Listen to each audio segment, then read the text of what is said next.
I'm Jeff Altman, the Big Game Hunter, the head coach for JobSearchCoachingHQ.com. I worked as a recruiter for more than 40 years. I help firms hire more than 1,200 people. So I have a perspective on answering this question of why would a company pay a fee to a recruiter?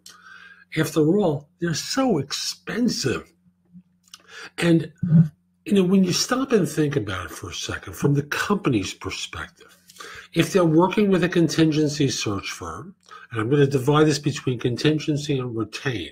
If you're going to work with a contingency recruiting firm, you can work with multiples and only pay the one that delivers the person that's hired.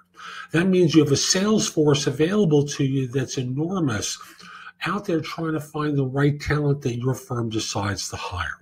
But still, it seems expensive. You're going to pay a fee of 20, 22, 25, 30, 35% or more sometimes on a contingency basis. On a retained basis, it's always the high end of the scale plus expenses. This seems expensive, but let's look at it from the employer's perspective. You have a couple of people doing recruiting for your firm. Now, some firms work with a team of individuals, and they're able to source, interview, evaluate, assess, refer talent, because they've got a big pool of talent, a big pool of individuals who are out there doing the recruiting. But most firms, I'll use IT as an example, or accounting.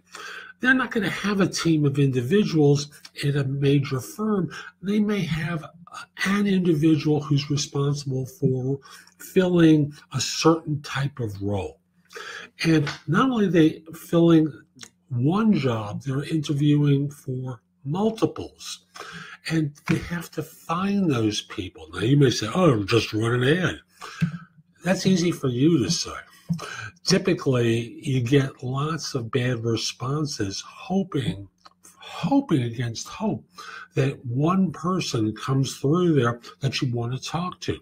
You see, there's a lot of kissing frogs or talking to frogs before you even consider going on a date with them, and let alone want to kiss them or get married to them, So the result winds up being there's a lot of time that goes into sourcing talent that could be better served by you having a bigger sales force of people out there qualifying people for you.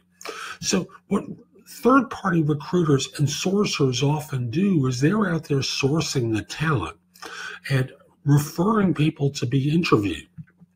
And then from there, companies take over and do a lot of the process. They don't do the scheduling. Under those circumstances, the third-party recruiter or sourcer might do the scheduling. And it just saves them a lot of time. It gets them access to a bigger pool of talent because the sales force is bigger. In addition, you may be thinking of one job. They may be filling 15 or 20 different types of jobs.